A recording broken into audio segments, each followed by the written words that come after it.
And the marriage was fixed. She is a princess. A huge wedding was set up. Everybody in that region, whoever is who and who is who of the region, everybody assembled. In India, this is a tradition, the bridegroom will come with his party. Usually you will see today, he will come riding a horse and, big… They will show off their wealth and their…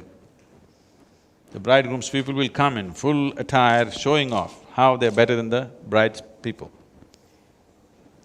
But here, Shiva came, dreadlocked, matted hair, smeared from head to toe in ash, wearing the skin of an elephant which has just been slain, fresh skin, bleeding, dripping blood.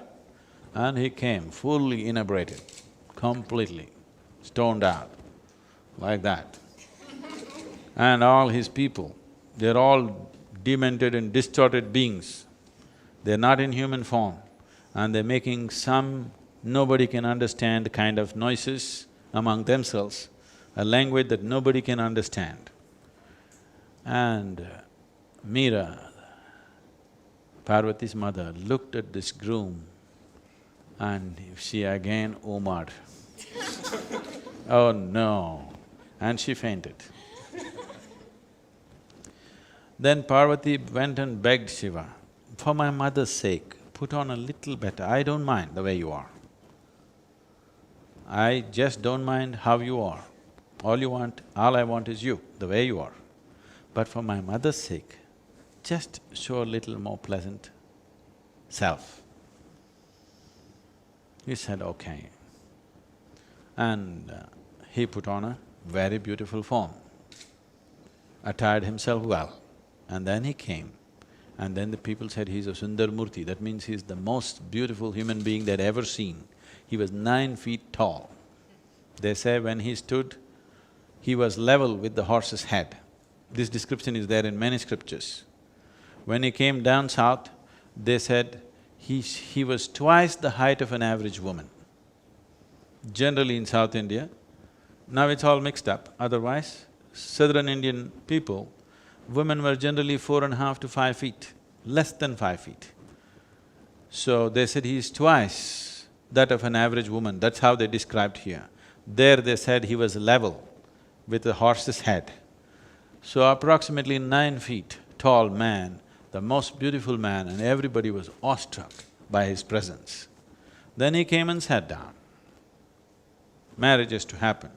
When marriage is to happen in India, especially in this kind of weddings, the antecedents of the bride and the groom are spoken with great pride.